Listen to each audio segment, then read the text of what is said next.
Welcome to Pop Off, a little spin-off segment from Pop and Play where we take a few minutes to chat about education, play, and pop culture as it is happening in the public conversation. I'm your host, Haney Yoon, and with me, as always, is... Me! What's your name? Oh, yeah. Nathan Hulbert. Pop-Offs are a little bit of episodes we've been doing every few weeks as we spin up for Season 5 of Pop and Play, which we are excited to announce will be dropping March 11th. Woo! Woo! Get ready. It's exciting. It's happening. All right. Today, we've got with us the host of a new DFI-produced podcast called Curriculum Encounters. Do-do-do-do-do. Do-do-do-do-do. Okay. Is that your theme song? No. No? Okay. Not even close. We are available for hire, though, if you'd like us to write and perform your theme song. I was trying to do an X-Files situation because Curriculum Encounters kind of reminded me of that. Yeah. You see what I'm doing here? Yeah, that's good. Anyway, nobody cares. Should we take another shot at it then? No. Okay. Okay. So we have Jackie Simmons. Hello. And we have Sarah Girth Vandenberg. Hello. They also direct the Black Paint Curriculum Lab here at Teachers College. After we get into the song, which we've already done, and before we get into the deep discussion, I wonder if you guys could say a little bit about Black Paint and how you got to the point of starting this podcast. Sure. Well, thanks for having us, first of all. So Black Paint Curriculum Lab is a really fun space in the Department of Curriculum and Teaching here at Teachers College. And, I started this with Nancy Lesko, who is a professor here. And we always were talking about the way that conversations about curriculum, the kind of creative conversations about curriculum making and curriculum design and theorizing always ended after class. And there was no way to really continue to play with those ideas. Mm-hmm. And we thought a lab environment would be a nice space to do that with students and faculty. And so we go on field trips and go to museums and look at art and wander around public spaces so that we can think about the knowledge that's there and what it means for curriculum making and what it might mean for learners and teachers. So basically the idea that learning happens outside of the classroom. Yeah. Whoa. I mean, we kind of have this tagline, learning happens everywhere. And people are really suspicious of that notion. So we don't really say it too often, in fact. Yeah. That's because you keep whispering at places and wearing trench coats and glasses. They're like, what are you talking about? Learning happens in schools. I like that. Sarah, can you tell us how the podcast came to be? It really came out of that. Learning happens everywhere. And we were like, well, why just have the lab confined to a space on campus or to a time where only a couple folks can make it or come? We wanted to bring those conversations around campus, outside of campus, and make it possible for other people to join. Yeah. Well, so I want to go back to this skepticism of the idea that learning happens everywhere. So let's pretend I am one of those skeptical people, which I'm not. But if we pretended, what would you say to me? Like, why? Number one, why do you think people are skeptical that learning happens in other places and besides schools? And then how do you kind of help them understand what that looks like? Well, I think one of the reasons people are skeptical is because we're talking about knowledge when we're talking about learning. Like, what is it that we are trying to learn? Knowledge, behavior skills. And I think a lot of people like to control that to specific places where the decisions maybe have already been made by teachers, agreed upon by experts. And so therefore, the suspicion is always when other people get a say. Yeah. And not knowing where those other people might land, what selections they might make. So I think that's the root of the suspicion. Really kind of makes things structured and a little boring. This idea of control and sort of the fear of who has control over the knowledge is... Yeah. And then what was your second question again? How would you convince me... how would I convince you otherwise? That there is lots of rich and interesting and exciting learning happening outside of schools. Honestly, I would take you for a walk. I think that's what Sarah and I do. We just go for a walk and we open our eyes and we're just naturally curious people, right? We did this the other day. We had a meeting and neither of us really wanted to get to our agenda. And so we just went for a walk around campus, and it ended up being a really rich experience. We stumbled upon this pop-up museum on the 4th floor that I had never seen. And this building? For this building. right? Oh. Yeah, And the we Macy just went on Gallery. this walk. Oh, yeah. Yeah, and it sparked this whole exploration and consideration of like, what would you put in a museum? What would we take from the museum? This exchange, it like propelled the rest of our meeting. Now, you might not find a pop-up museum every time you go for a walk, but I think approaching walks with that expectation makes them a lot more fun and opens you up to like, what are we learning as we go? What Yeah. are we collecting in a sense? I mean, I totally agree with that because I feel like when I'm walking to my destination with a purpose, I hardly notice anything around me. But if I'm walking with a different purpose, I actually see a lot of things that I probably wouldn't have noticed before.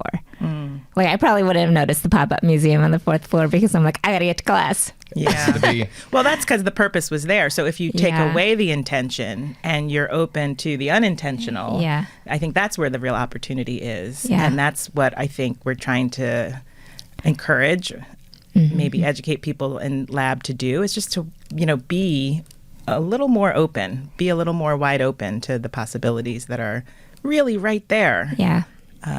But we kind of stay closed to them.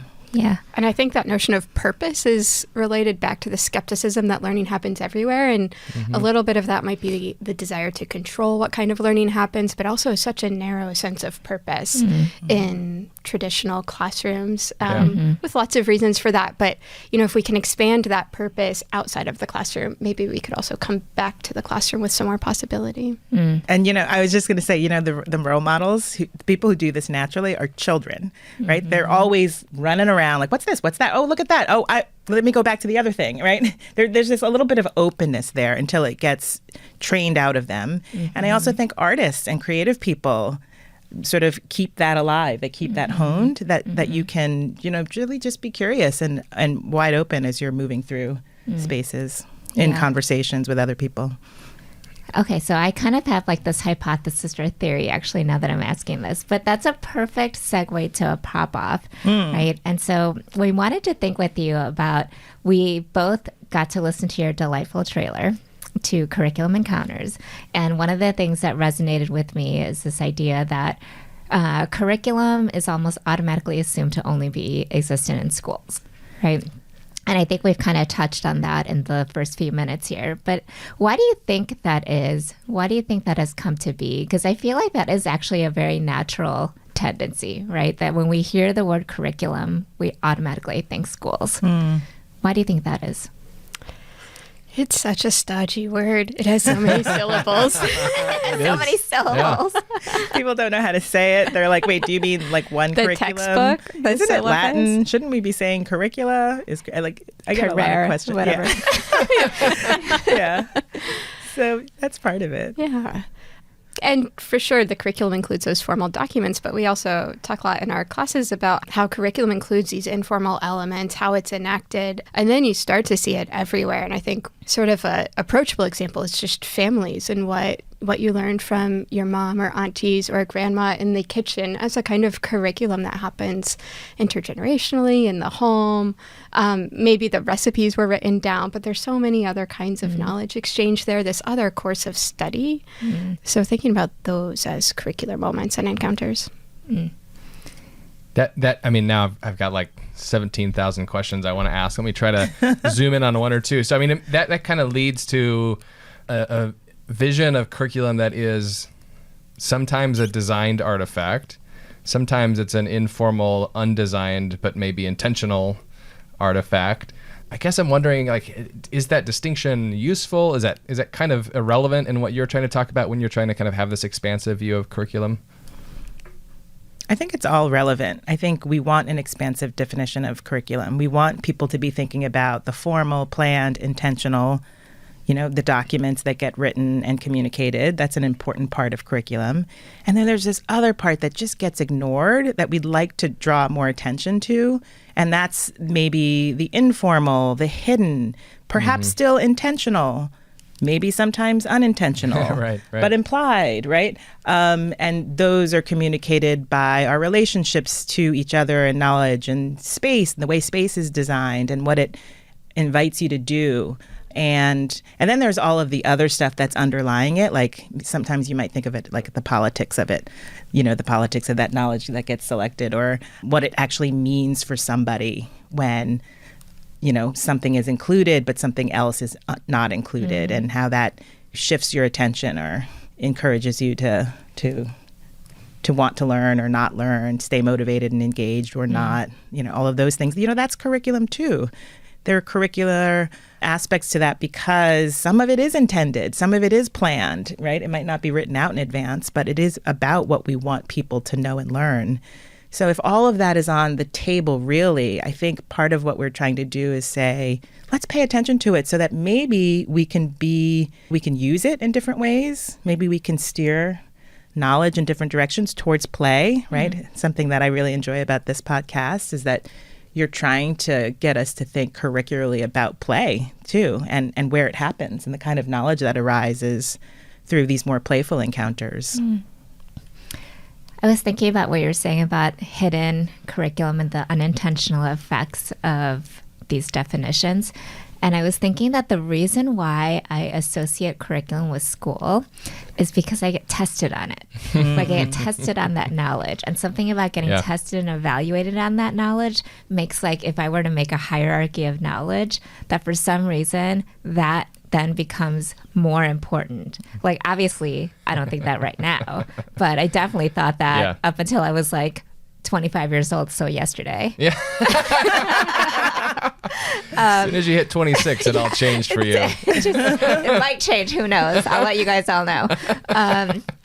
But I'm just thinking about how that, so the knowledge that gets tested and evaluated seems like the knowledge that is most valuable, right? And that if my grandma's teaching me how to make cookies, it's not like she's going to test me on that. Like, she might be like, those suck, whatever, And that could be evaluative, right? Yeah. But for me, like, the idea that this document or piece of paper or report card or some kind of test is going to measure how well I've attained that knowledge.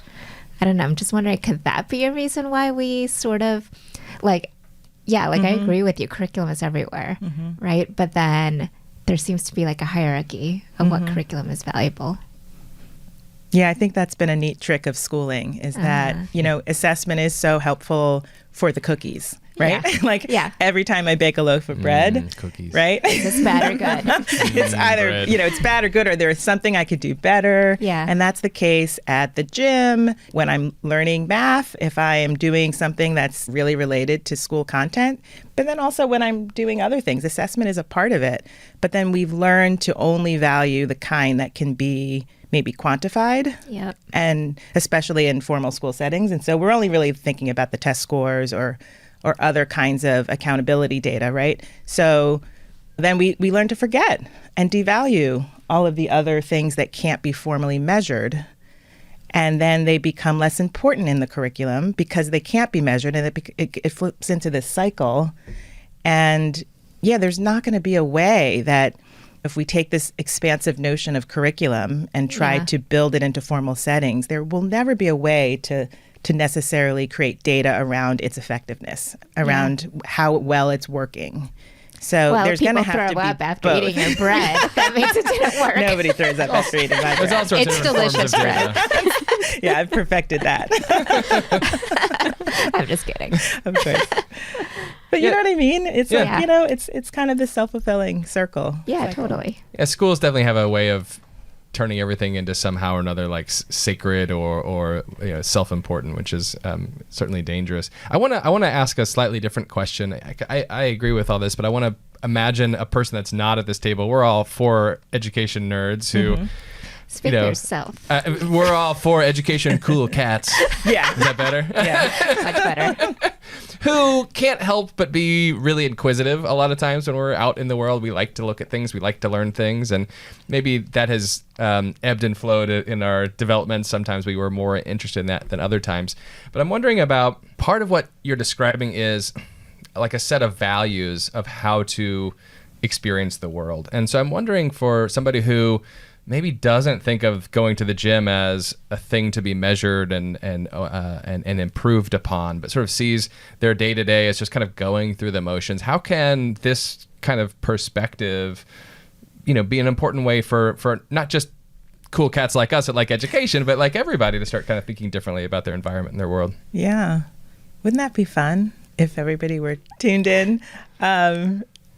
I'm not sure how to answer the question, but I think they're just things you can say to yourself, like, wonder what I think about that, Like, as Haney said before, sometimes I've got blinders on and I'm going through the motions of my day, and I might accomplish every task that was on my list, but there might not have been any joy in that or pleasure in that. Or maybe it didn't open up a door to something new. And okay, maybe you don't want that, and maybe you don't have time for that, or maybe it seems like a privilege.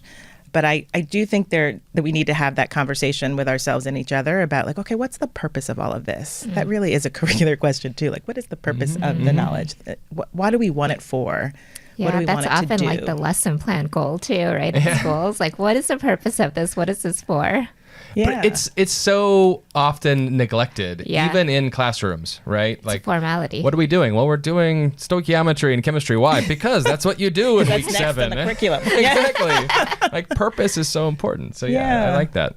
Yeah. I'd also bring it back to Haney's question on assessment. Like, maybe assessments are why we don't like the word curriculum, because we're going to get tested on this knowledge. Yeah. But Jackie and I were on a long train ride and had a lovely conversation about, like, how do you evaluate a day or like a life lived? Like, what makes that day kind of worthwhile? And that is like a really curricular question, but a question that sort of we find wrapped up in, like, what do you value? What have I learned? What knowledge is really important in that day? We might not all have the same answers, but asking the question could open something up. I actually had a thought.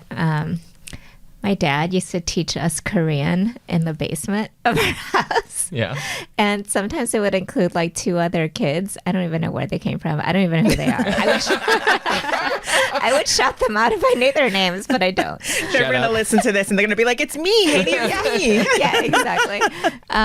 But I guess I never appreciated that he like organized what was going to happen into some kind of curriculum. Like I would never have said my dad is a curriculum designer, right? But I did think about like, oh yeah, I guess he had to think about how he was going to approach this, how he was going to teach like 6, 7-year-olds that didn't want to be there, especially 2 of them being his kids, like to come into this basement and learn Korean. He had to think about what materials are going to be there. He had to think about the interactions and the organization of space, right? So yeah, that's curricular, right? It's curricular. And then the piece that you didn't specifically mention, but that is so important, is that, you know, that purpose that drove him to do that. Yeah. I want my child to speak my language. Yeah. Like I want her to understand our culture. I want her to be able to participate in some aspect of that. Like that desire is really what's driving it. And so then he starts to think about, okay, well then what knowledge should I select here? Some language. I'm going to have to get a couple students, otherwise she's not going to go. She's social, right? He understands his learner. But it's that purpose at the top, I think, that then feeds through the rest of it. And then include what you said at the beginning about relational. Yes, absolutely. Yeah. Yeah. So how would you define curriculum to someone that asked? What if I was like, Sarah, what's curriculum? What would you say? We've given a couple definitions for curriculum. Here, I think I would say that curriculum is this prioritization and organization of knowledge. So it's asking these questions like, what kind of knowledge is most important here? And that's a values-informed decision. So what are the values and the vision guiding that? And then what do I do with that? Like, how do I organize it? Who are my learners? Where is this taking place? How else could it happen? How do I know that they're engaging this kind of knowledge? Yeah. And knowledge is also an expansive word. We could add into that, you know, experiences. Yeah. And I think what we talked about earlier, sort of both the intended and unintended knowledge and experiences that might be planned as a part of a learning experience. Yeah. I mean, I would almost challenge listeners to go to a different space besides school and think about what the curricular framework of it is. Oh my God, right? we play that game all the time. Oh, yeah. We do, yeah. It makes you see, like, even if you go to a museum, right, it makes you see it differently. Like, you walk in and you start to realize, like, what's the purpose that they want to do here? Why did they, you know, how did they organize the information? What do they want you to encounter and do or to experience? Yeah. And so one time, Sarah and I we engaged in actually a number of curriculum encounters before designing the podcast. And so once we took a subway ride from the top of the one to the bottom of the one train. Oh, that's fun. To just understand, like, what's the curriculum of this subway car at this moment, too, because we saw that it changed in the 2 hours that it took us to do it. And, we really were able to identify the kinds of knowledge that exist there for people in terms of how do they behave, what's expected of this ride. It seems like it's just there to transport people, but it also operates as like a social space, sometimes a home, sometimes right, a place where we saw like marriages. There was a couple of marriages being enacted or negotiated, relationships. On the train? Oh yeah, there's a busy day. You spend on the 2 one hours line. on the train, you're gonna see some stuff. You're gonna see some stuff. Right.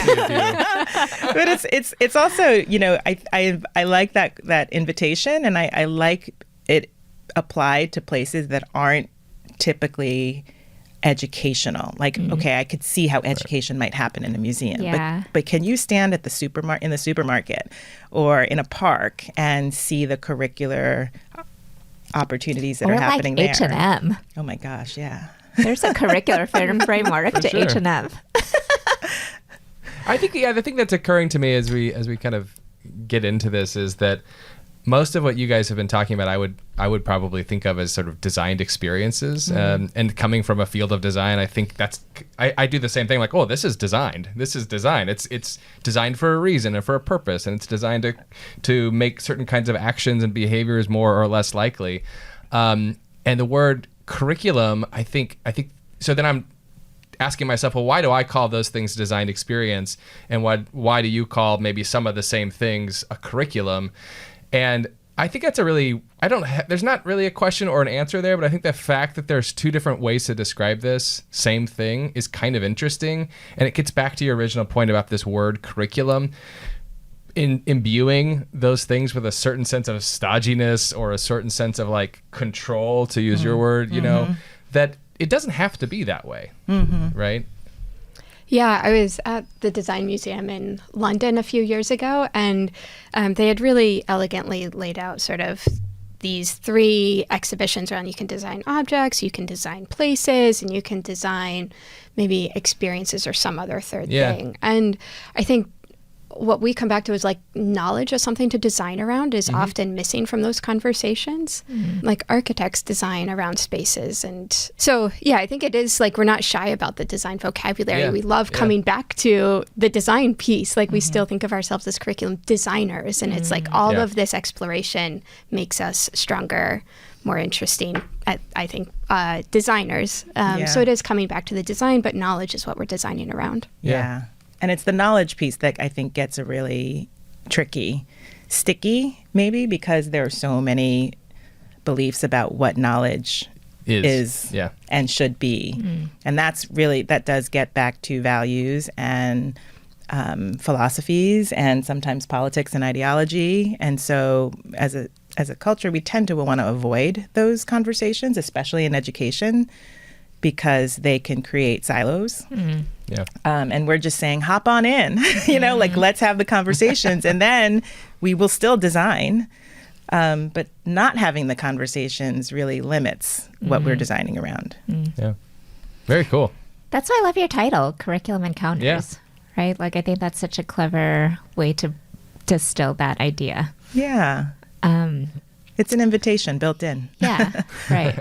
So let me bring it back full circle to schools now. How do we make curriculum, or the idea of curriculum, like, I love what you're saying about like museums, bookstores, H&M, right? Like they have a curricular framework, right? That somehow seems more interesting and playful and fun. And for some reason, like there's a stink associated with curriculum in schools. So my question is, how do we get rid of the stink? I love the way you frame questions. So I'm just like riffing on this like activity around smells. You said stink, so you're going to get smells. And just attending to like, how does this classroom, this school smell? How many smells could you inventory? in a school, in a school day? What if a teacher or class, just did that for a day? And then kind of what questions does that bring up for all of us? What memories, what associations?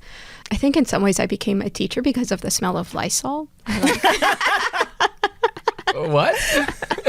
Like you liked it? Or? No, well, I was volunteering in an elementary school, during my senior year of college. And I walked in, I hadn't been in an elementary school in a couple of years. And the smell of the cleaning solution struck me so strongly, but in a very nostalgic way. It brought me back immediately. Yeah. And this was oh, I want to be here. This kind of feels right. Right. So I think smell even can do so much more. And yeah, let's remove the stink from curriculum and take that as an invitation to think about what stinks and what other smells are there and what is that doing. Play with the stink. It's not about removing it necessarily. It's engaging with it. I love that.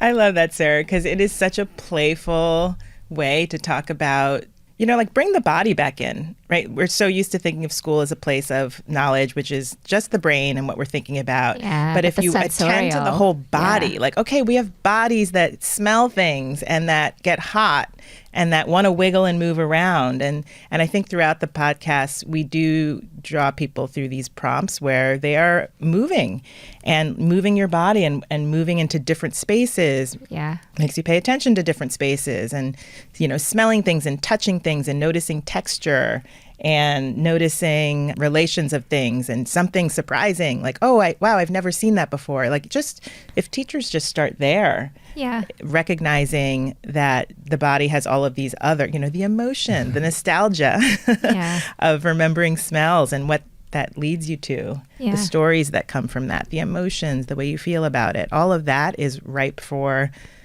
knowledge that we could also be paying attention to. It's interesting because in early childhood, we talk so much about the 5 senses, right? That's a whole unit of study or something. Learn 'em. Yeah, but then as you go on, we ignore basically all the senses except the one that tells you to listen. Yeah, Sight sound.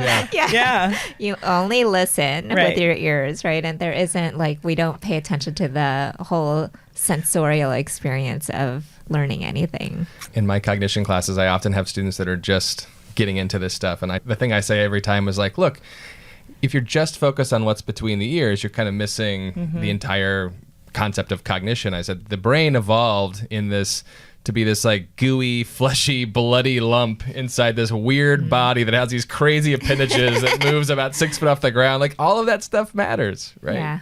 Also, just to say it really gross like that. Yeah, right. You like to be garbage pail kid, basically. Excellent. Okay, so I think, Jackie, you already alluded to what we can expect in the podcast. So a lot of moving, embodied experiences.